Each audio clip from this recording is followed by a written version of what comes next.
Hello, and welcome to another episode of Just Wing It with TSP RP-2. So, at the end of last episode, I said I was going to do another X-Planes mission off camera, just to get another one on the books. And as you can probably see, it did not go well. So, this is our X-Plane. Um, Let me show you. We were 30 kilometers away from the Space Center, and I was really struggling to keep it airborne. We were at, I think, 110 meters per second, well below the glide slope.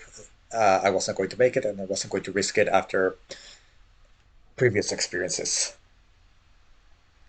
So, uh, I think then it might just be worth it to finish the program. Um, so I think I this time I didn't forget to put the atmospheric autopilot. I did extend the air brakes a little bit late, but the main problem is that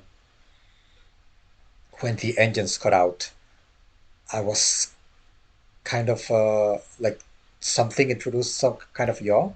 So the aircraft was actually sort of wobbling quite a bit while in space, and during re-entry, it was facing completely the wrong way. And so by the time the aerodynamics pushed it into the right direction, the G forces were very high, and Edward passed out, and he regained consciousness like 10 kilometers in altitude, so it was quite close. Uh, yeah, I should have recorded that.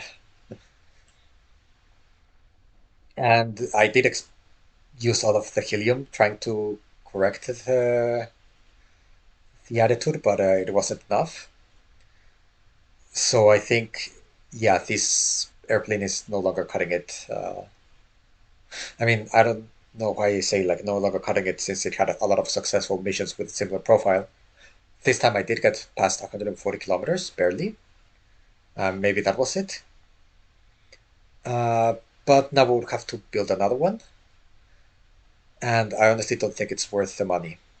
So let's just, well, I'll follow Edward down, then we'll go to the Space Center and fulfill that contract right now that we're still in time. Like, it expires literally tomorrow. Okay, be right back. Okay, so at least we did push Edward's retirement day by 33 days. He likes excitement, apparently. Uh, we got one fund from recovering him. I guess the helmet. Yeah. And yeah, we no longer have the. Oh, we don't have any vessels in storage.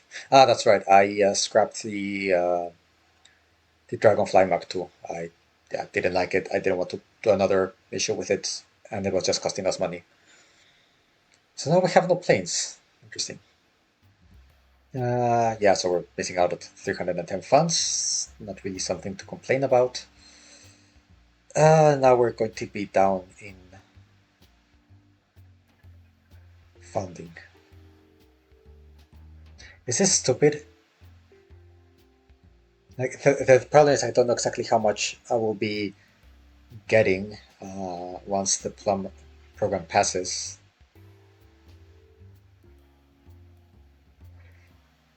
You know what? Let me go into the 2nd of January and see what happens. If I lose reputation from this, I'm going to flip, unless it's like minimal. Okay, I already have the. Ah, it will. Okay, it will cost us reputation. Good to know. I'm just wondering how much. So we are getting 275 per day. 0.5. Complete program.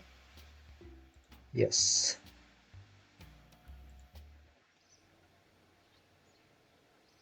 Oh, okay. So yeah, it was half of our net funding.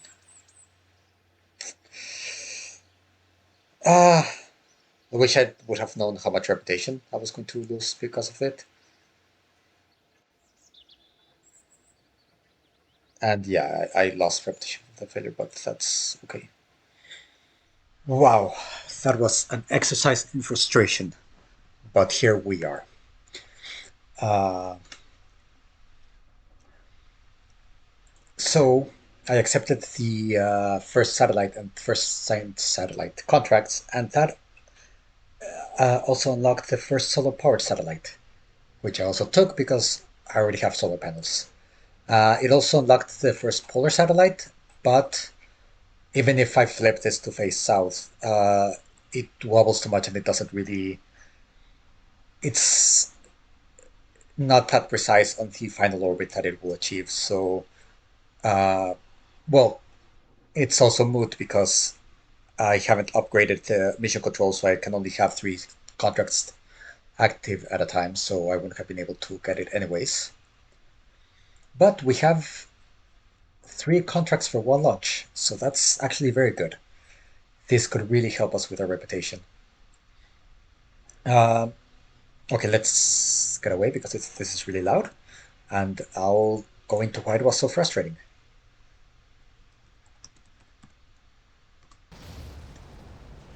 Oh, yes. And we had a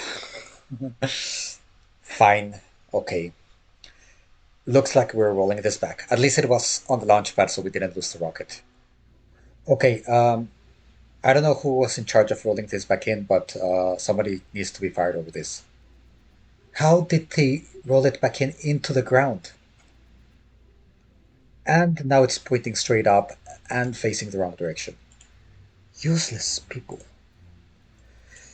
Okay.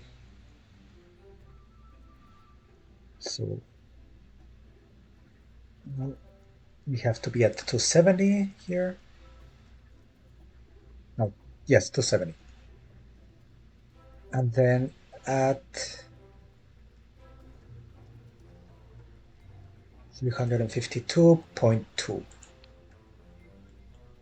Okay, then we need to replace this engine.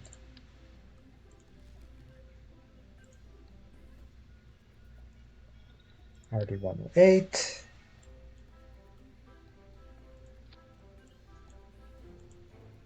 It's the correct configuration. I think it was just the default. Yeah, I haven't purchased anything else. Um, okay, only 16 hours to replace the engine. Maybe I won't fire these guys then. That seems rather decent time. Okay, be back with the launch. Okay, here we go again. Let's get away. 1RH.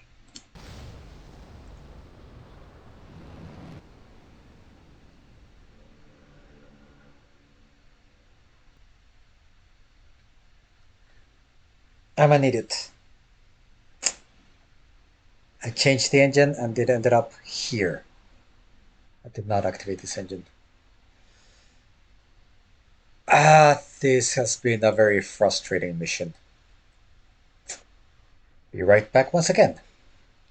Okay, third time's the charm, hopefully. And also, for some reason, changing an engine takes 16 hours, but just making sure the wiring is correct for the engine to stage at the right time takes a day and 9 hours. Who knew? Check your staging. Yes, all is good. Finally.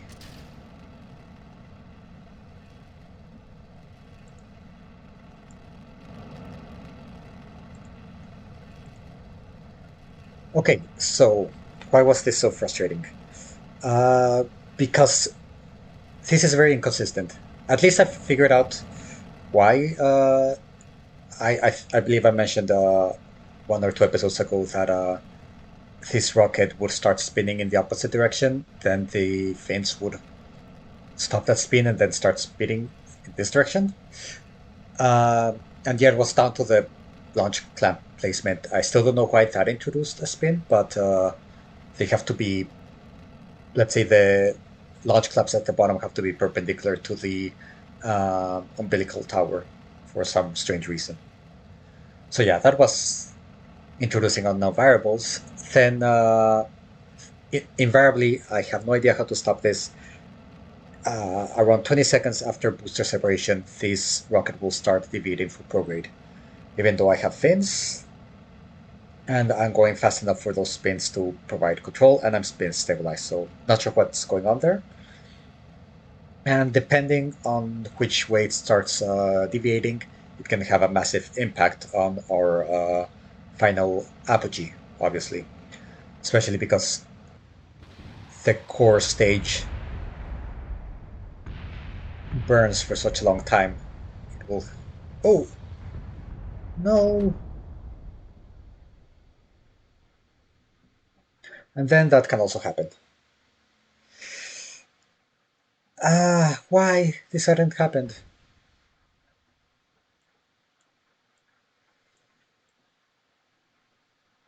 So yeah, screw it. We're going for a controlled first stage for the next rocket. This was a fun experiment, but it's okay. It wasn't a fun experiment. It's too frustrating. Too many unknown variables. Uh, okay, I'll go back, rebuild the rocket, and then write a new code for the ascent profile. Okay, welcome back. It has actually been, I think, over 2 weeks since I recorded the first part of this episode, and I'll talk about what I've been doing ever since. But first, so yes, I said we would go for a guided rocket, and this is the result. Uh, just two boosters. I think part of what caused the breakup it was just like, yeah, I had way too much thrust weight ratio, so the aerodynamic stresses were quite high, even with just two boosters here. We have a 1.57 thrust weight ratio at sea level. So yeah, it was definitely too much.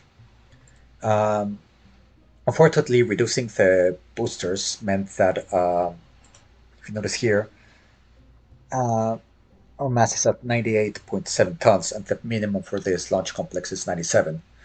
And this is actually a lower tank that we had before.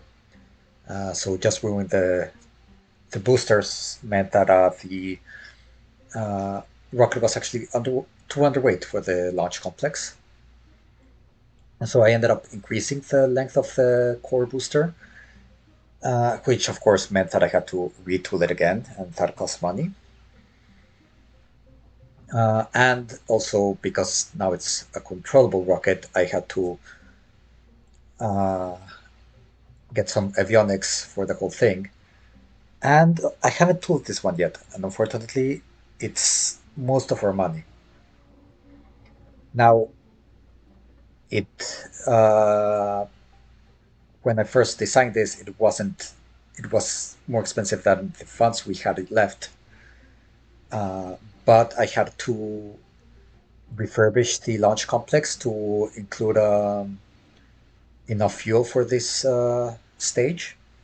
And in that time, since the engineers were idle, I actually managed to get enough money for this. But since since I thought I wasn't going to have enough money, I forgot about the whole refurbishing thing. I was thinking, well, I don't really want to stay idle long enough to get all the money. So I actually designed, well, designed might be too strong a word, but did this. Same rocket, but unguided first stage, slanted fins for spin stabilization. And yeah, this would basically be the same concept I was trying before of an unguided first stage and then trying that. And I think we're going to try this again. I know it's a stupid idea, but uh, I already spent a lot of time testing how this would work, and I still haven't written the code necessary to guide the rocket. I'll go into more into this later.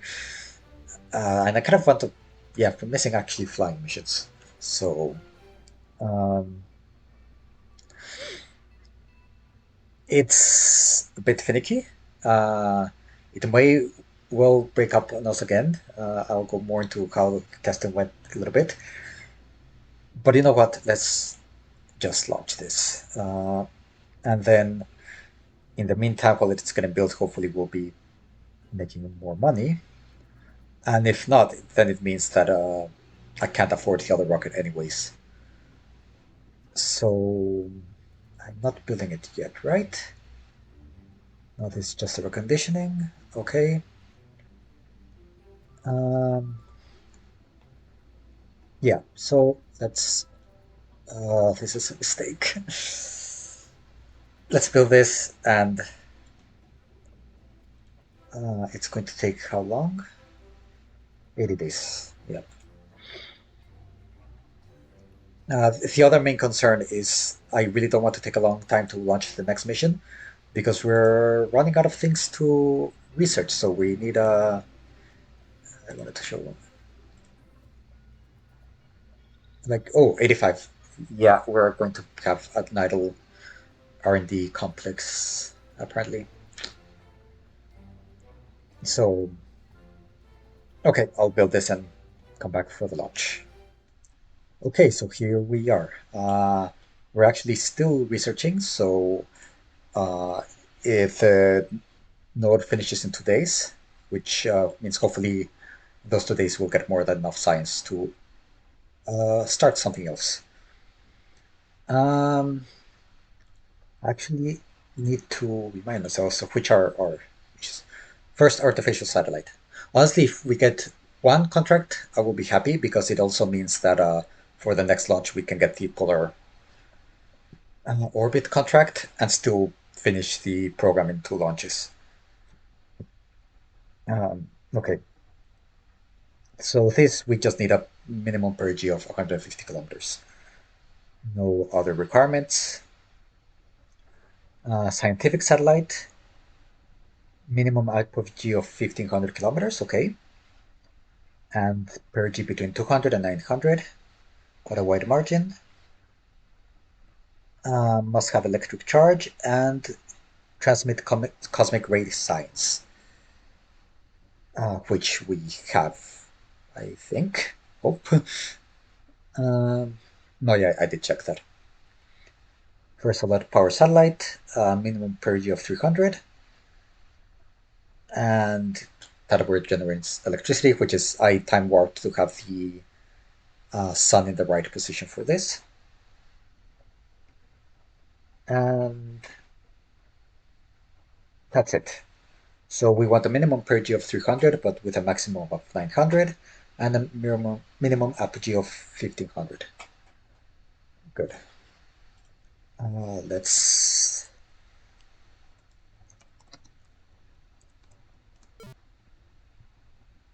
Wait, what? Okay, slight correction there in the code. I should have tested this. I'm having regrets already. Let's see how this goes. Let's. So you can hear me speak.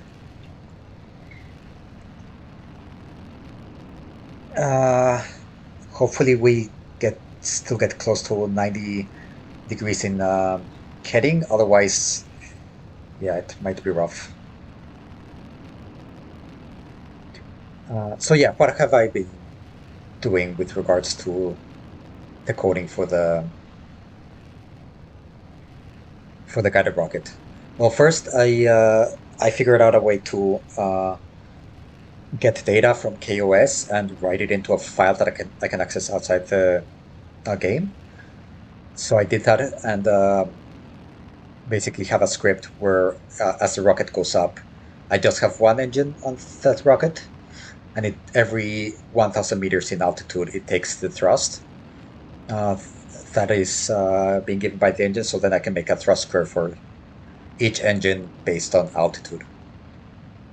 Because in realism overhaul, the altitude of the engine, like in real life, will depend. The thrust of the engine will depend on the pressure around it, which obviously depends on altitude. Okay, so far so good. Uh, then I wanted to incorporate for my script to calculate the most optimal trajectory. What would be the losses due to drag? And that was actually a bit challenging because I couldn't find a way to reliably get like the drag coefficient from the rocket and everything from far. And the equation for drag depends on the density of the atmosphere, not the pressure. And uh, basically, I've been writing a whole script to just get different data points from a flight of the rocket and then calculate the density based on that. Um, and honestly, it's a bit tedious because they're not values that I can access with KOS. I can get them with MechJeb, but I don't have a way to just write all of those down on the script, so I have to like constantly pause on the game, get new values and all that. So I'm hoping to find a better way. This is aiming too far down. Oh, oh, this was a mistake. We're going to lose this rocket. I honestly don't know what it is. I run like 7 simulations trying to get the proper script, and they all worked with this inclination. Then I changed. I have these separation motors to cancel out the spin once we go to the final stage. And I have them here in action groups in the last stage. And at some point, oh, are we going up? Please tell me we're going up. Okay. I incorporated them into the script and put them in a proper stage, and that suddenly started having the rocket go further down and the breaking up because of like high Q. But I mean, the things were still there. It didn't affect the code, so I have no idea why it had that effect. But like 3 consecutive times, the rocket broke up. Now we have gone shallow, which is what was happening in those cases. But apparently we did make it out of like the danger zone. Now let's just hope that we get high enough to get into orbit.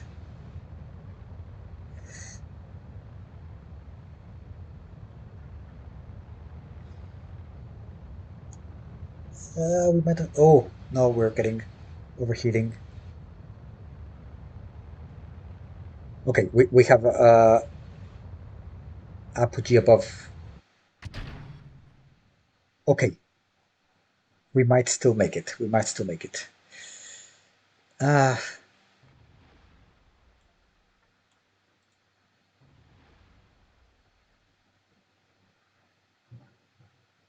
so obviously, oh, we're still losing quite a lot. Obviously, we won't be able to get the. Uh, oh, neither the first scientific satellite or the first solar powered satellite. Or perigee is going to be too low.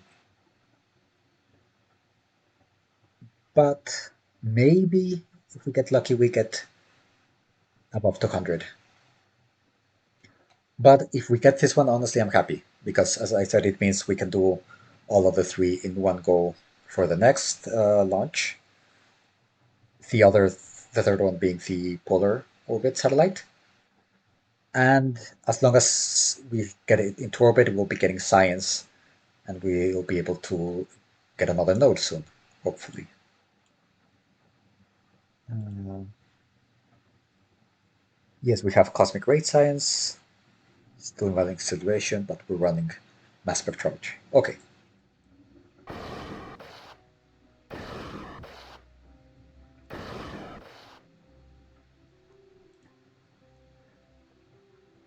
Ah, yes, another problem that we might run into. Uh, I had the like with this amount of like counter spin rockets, let's call them,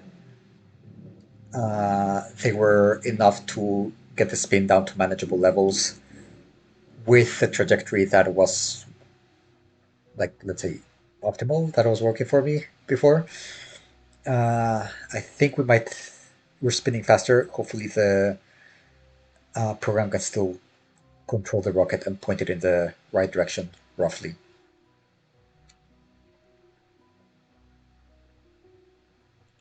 So at 1 minute and 10 seconds to apogee, it should start the next stage.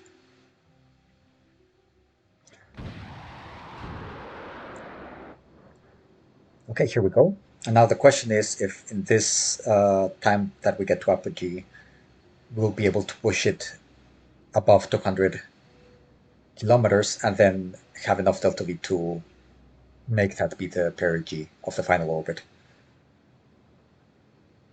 It actually looks quite promising. Yeah, this could work. We might be able to get 2 contracts. Okay, we're above 200 kilometers. That's a good sign. And we're about to make orbit.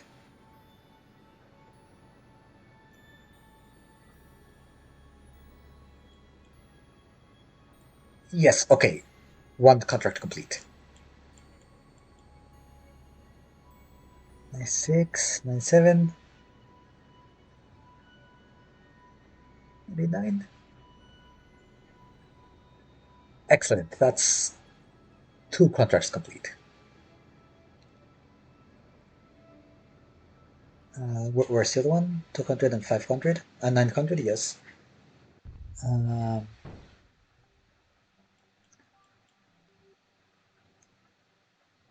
we're recharging batteries. That's good. We have the good orientation. Good speed record. What needs to happen for the first satellite? Yeah. We're in orbit. Perfect. Okay, that was a bit nerve-wracking, but whew.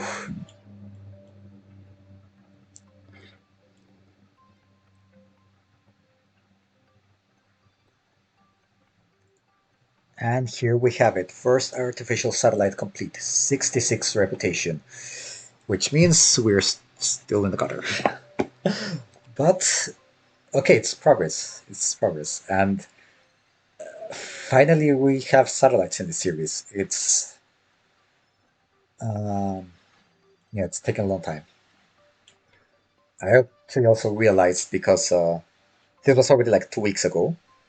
So, but for reference, today is June 16th.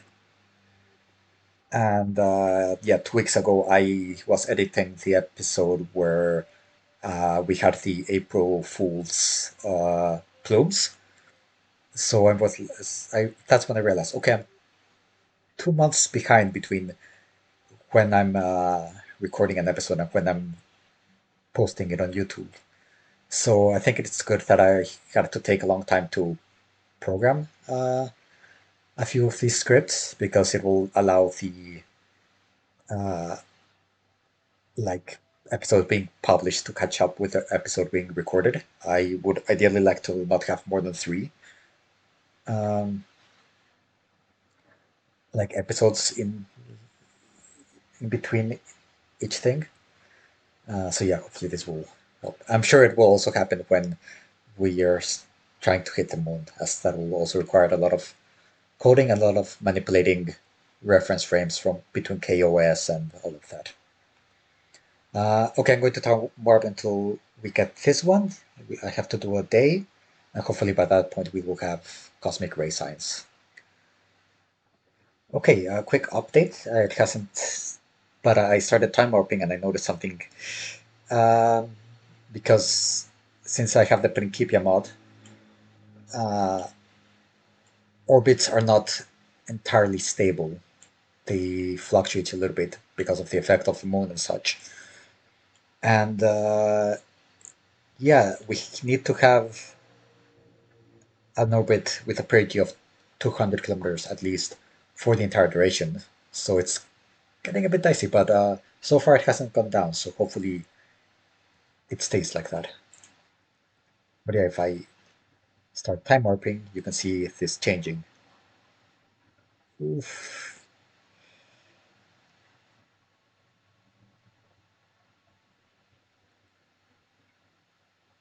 But it seems to be stable above 200, so I'll just hope it stays like that. Okay, so first of all, new altitude record, 2,000 kilometers, uncrewed, obviously, 17 reputation, not bad. But now we have first scientific satellite as well, 50 reputation. Okay, this definitely counts as a success. Um, so now let's see if there's new contracts as such. I'll leave this, keep doing some science. How are we doing with science? Oh, I think we can reach something else. Good. Ah, yes, of course, the newspapers. Oh, I should probably rename this. Uh, I added a T just to distinguish between the rocket with a T and without. But yeah, this is going to be the name for the rocket. I should also come up with a naming scheme for the probes themselves. Okay, historical. Yes, Sputnik was the first one. Steady radio beep as it orbited, but I don't think it had any scientific value.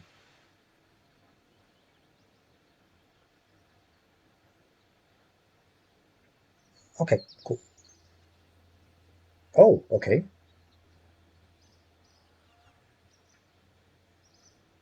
Ah, that's why it's wanted to specify, like, bleh, English. This is why it specified that it needed cosmic ray instead of just any random experiment, because it wanted to be like the analog for Explorer 1. It makes sense, but yeah, I mean, in this case, I didn't mind, but hopefully we're not being that constricted with the contracts and their requirements to just to satisfy like the historical progression. Because I don't know if that will work well with my plan to not use capsules. Okay, so here's the next probe we're going to attempt to launch. I It's basically the same probe as before, except I changed the experiments. Let's see where's. So I have added in the probe itself the early TV camera, mostly because this is biome dependent, and it doesn't take so long because we're in dire need of science. And since this is going to be a polar orbit, it's the perfect probe to put something that is biome dependent, as you would eventually go through all the biomes. We also have the micrometeorite detector, which requires a 0.04 eccentricity, so that's something to keep in mind. But in the tests with the script that launches the rocket, I was getting that, so shouldn't be a problem. And on the outside, I have the magnetometer, early magnetometer. Now, you can actually get this in this menu, but the whole point of the magnetometer's design uh,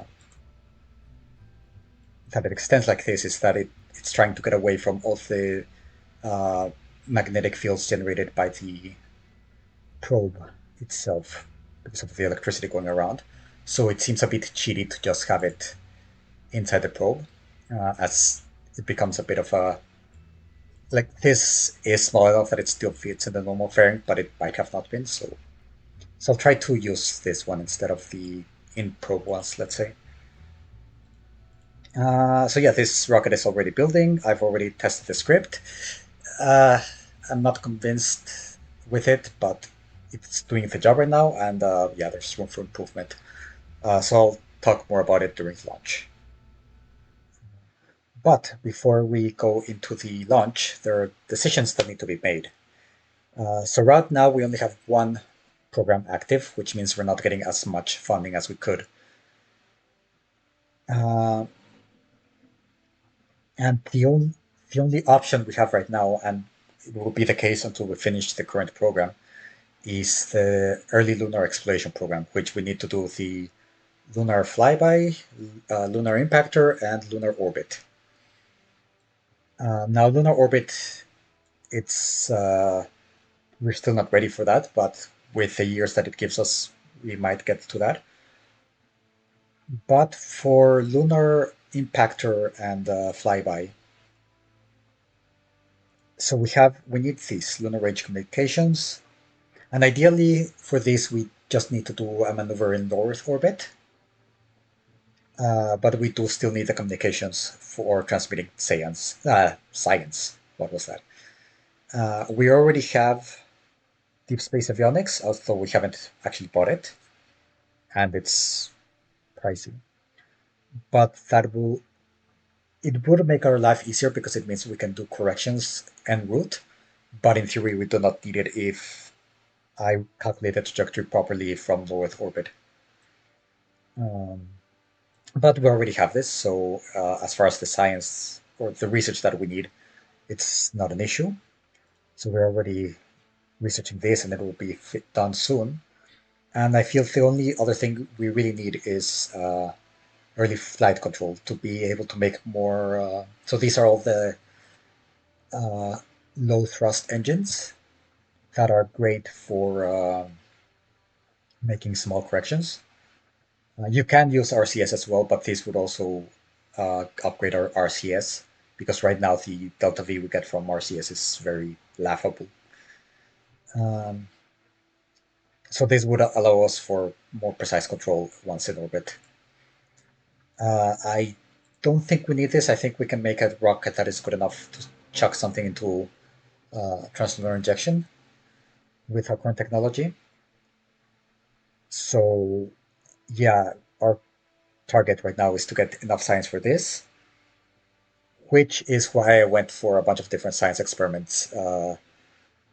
Because right now I burned some science research. Well, it was only two science, right? Researching this. I don't know if maybe there was a mistake since I'm not going to use solid rocket boosters right now. Um, and we will also want this for like targeted satellites and such. So I think right now, even if it means idling the R&D building for a little bit, I'll just wait until I have enough science for this, and hopefully it will be a lot sooner if our next mission um, is successful. But then, unfortunately, I cannot check how long it will take to research this because I cannot select it just yet. Uh, but given the lunar range communications, 93 days, and it was 8. So 180 days, let's say roughly double the time, since it's almost twice the science points needed. And no, that's not what I want to do. Where's lunar? Unquote lunar surface. No, not surface. Wait, what?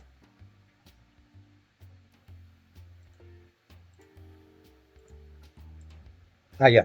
I'm blind. It was the first one. Okay.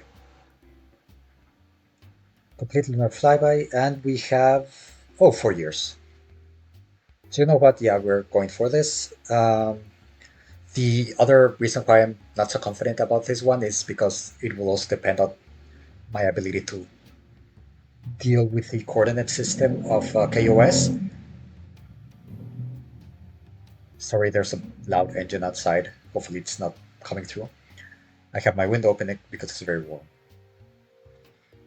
Uh, should we go for fast? 3 years. And it's going to take half a year to get the necessary technology. No, you know what? Let's go normal. It's still a good amount of funds per year. Uh, yeah, confidence was still, it's not a problem. Yeah, let's go for it. Yes. Ooh, okay. Um, that's quite a bit. So actually, let's wait. What's combined? Yeah, so we're still building this. Um, yes, engineers. Oh, we have 50 applicants, so we can hire without any extra cost. So 385, and we have 210. You know what? Let's just hire all of them since it's free.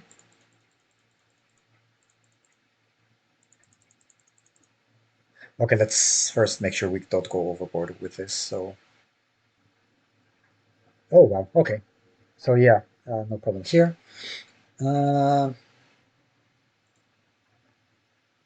it might even be worthwhile. Yeah, I have the max amount of researchers. So then, how is this looking? 67 days? Okay, good. Um, so that will give us a chance to get more science, start getting more science quickly. Okay, let's do the launch. Okay, we're on the launch pad. That doesn't look so much like I put the whole warp to down thing. Seems to be quite later than dawn. And yeah, we want to be close to dawn or dusk because since it's going to be a polar orbit, that way it maximizes how much time we're in the sunlight and getting sun to the solar panels. So we needed to have an inclination between 85 and 95 degrees and stable orbit for the polar orbit satellite. And then we have solar powered satellite needs solar panels. We have periapsis above 300 kilometers. That is generating and having positive energy balance after 14 days. Okay, so yeah, let's. And we also want a inclination above 0.04 for the experiment.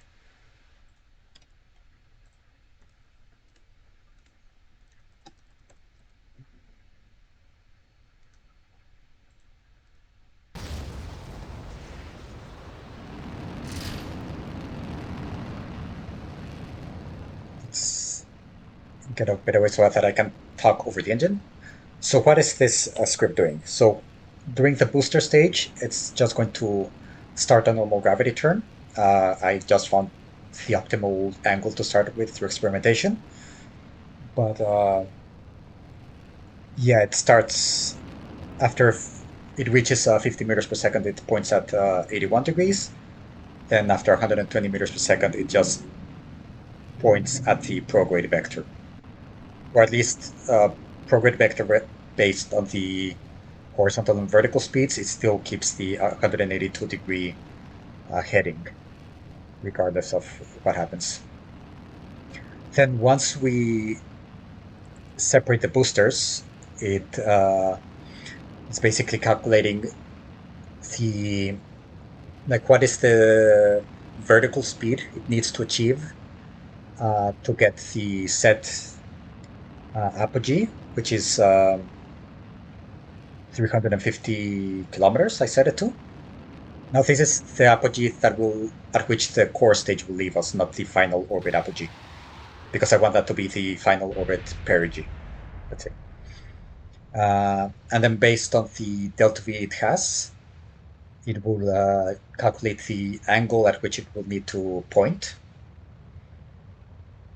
to so that once it burns all the all the delta V it has for the stage, it finishes at the optimal vertical speed to get to that altitude. It does take into account the centrifugal force from the orbital speed, even though it's not so large, it does make a difference. But because that angle shouldn't change a lot, and we kind of don't want to always be pointing in the same direction, we want the nose to slowly start pointing more and more to the horizon. I have it set the I set the target pitch to be 1.5 times that angle. So obviously, because it's pointing higher than it's ideal for the delta V calculation, the ideal angle would get lower and lower, and that way the pitch would also, like the target pitch will go lower and lower. Um, is that clear? I don't know. So this was actually not what I originally intended with all the tests that I was doing. I actually wanted to do, oh, and all of this math is being done in KOS, by the way. It's not that hard of math. Um, my original intention was to do a more of a brute force approach of just with the thrust data based on elevation uh, and the aerodynamic forces data, which turned out to be a really big pain. What I wanted to do was for every second calculate like the acceleration in both vertical and horizontal axis of the vessel, and then based on that, like each second calculate the acceleration and the change, well, yeah, change in velocity and change in position of the vessel, and then have it for different scenarios. So set a range like, okay, start the gravity turn at, um, well, always started at 50 meters per second, but go directly to 80 degrees or 85 or like scales. Check basically for each second until we run out of fuel. Actually, no, until we get to apogee. Uh, check all of the forces acting on the vessel, including the thrust, aerodynamic drag, and the force of gravity. And then through that, plot a trajectory. Do that for a bunch of different starting conditions, and then find out which one gives us the apogee that it gets closest to our target apogee. So you can see it's a bit over the top, probably. Uh, and so that we would choose the starting conditions that get the closest to that and do a kind of curve fit of the trajectory that it's no, not the trajectory, but rather I was going to do the pitch angle relative to the velocity, and so then have the that will be done all in Python, and then in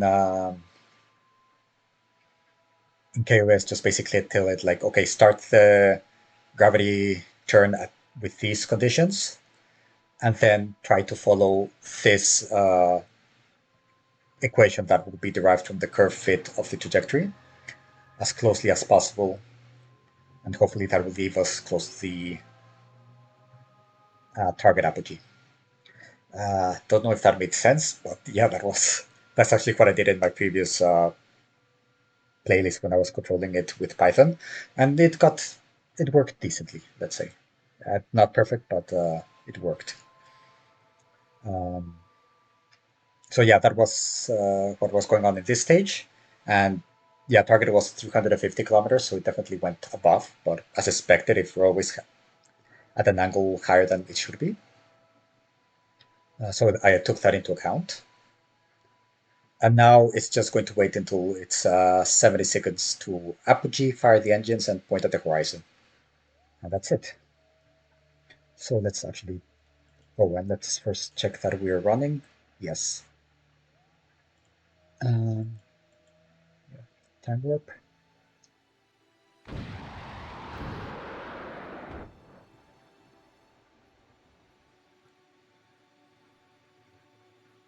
What?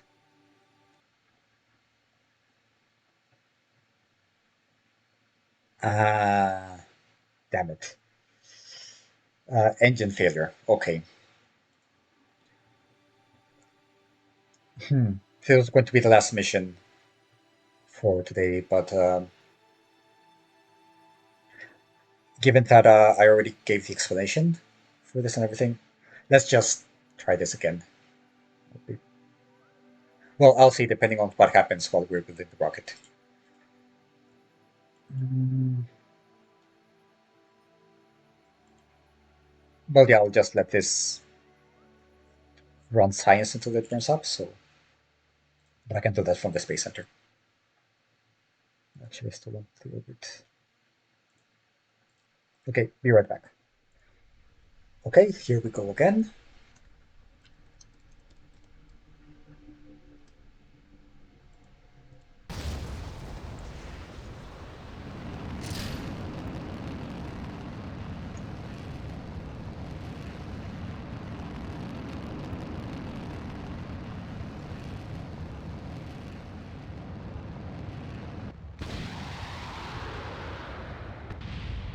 Okay, we have successful booster separation. I forgot to mention two things. One up regarding the program. I did put a condition as far as the target pitch that if the target pitch is greater than or less than 5 degrees of the current, like the pitch of the prograde vector, let's say, to just go like plus or minus 5, depending on the direction that it goes, so they don't end up with a very high angle of attack. And honestly, from what I've seen, it just stays close to those. So I think I need a better method of determining the pitch. So yeah, there's definitely room for improvement. And I also forgot to mention that I know now what a naming convention I will have for my probes, and it's very unoriginal. But I'm just going to name them after AIs because the whole point about programming the droids is that they're going to do things on their own, so it's like an AI. Even though my programming is definitely not AI level, but yeah, doesn't matter. So the probe we already have in orbit is Data, and this one is Data 2 because Data from the Star Trek The Next Generation is awesome. So he deserves a probe named after him.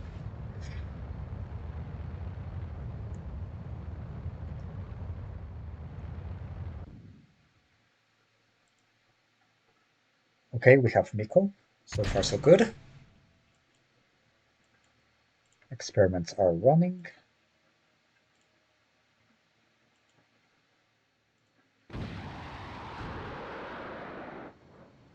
Okay, successful upper stage ignition. And we really need this to work because we have our R&D buildings idle now. All the experiments from Data 1 have finished running, and we don't have any other uh, source for science income, let's say. There is no fancy script going on here. It's just point at the targeted heading that I gave to the script, point to the horizon, and that's it. Our inclination looks very good. It has to be between 85 and 95. Since we're aiming at 182, it shouldn't go plus 95 degrees, and we're already past 85, so that's good. Now it's only about the eccentricity and, well, getting to orbit with the parameters, which honestly shouldn't be a problem with this apogee. Okay, target of orbit, definitely we get there, and also we get the eccentricity, perfect. Um,